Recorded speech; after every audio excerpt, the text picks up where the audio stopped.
Alors, nous avons ici une machine à compter le nombre de billets passés et la valeur des billets, qui est livrée avec son alimentation, qui sert aussi de chargeur pour les deux batteries qui sont livrées avec la machine. Il y en a une ici, une dans la machine, qui lui permet de fonctionner de façon totalement autonome. Ça, c'est un très bon point. Alors, il faut comprendre que cette machine ne reconnaît que trois monnaies. Les euros, les livres anglaises et les dollars. Donc, si par exemple je mets des francs CFA, ça ne sera pas reconnu. Et les dollars canadiens non plus, ils seront rejetés. Même si je me mets en dollars, puisque évidemment il faut être sur la bonne monnaie. Vous voyez, ça ne passe pas. Pareil, si je suis en dollars ici et que j'essaye de mettre des euros, ils seront rejetés, puisque ils ne seront pas identifiés comme des dollars. Pardon. Par contre, si je mets un billet de 20 $, là ça passe. Il m'a compté un billet pour 20 $. Je fais un billet d'1 $. Voilà, 21. Vous voyez, il fait le total à chaque fois. 31. Alors, si je mets un faux billet d'1 million $, là il est rejeté, bien sûr. C'est le billet d'un jeu. Hein. Voilà, donc là on a 3 billets qui sont passés. Si maintenant je passe en euros, je mets un billet de 10 €, ça se passe très bien. Un billet de 5 €. Vous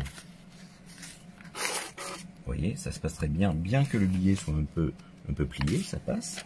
Un billet de 20 €, hop, il est pris.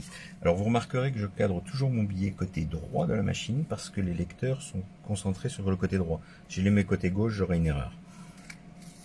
Alors, à noter que là, il m'a compté 3 billets en euros pour une valeur totale de 35 €. Si je reviens sur mes dollars, il m'a gardé mon total. Donc, j'éteins pas la machine. Alors, je peux remettre ça à 0 en appuyant sur Clear, en tenant appuyé.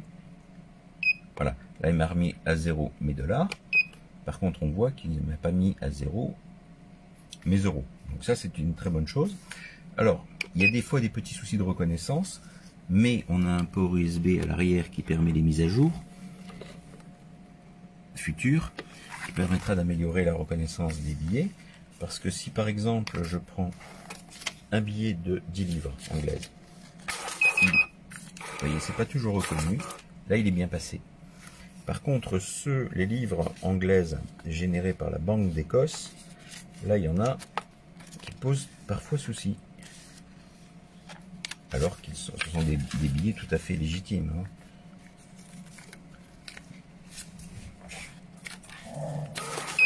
Voilà.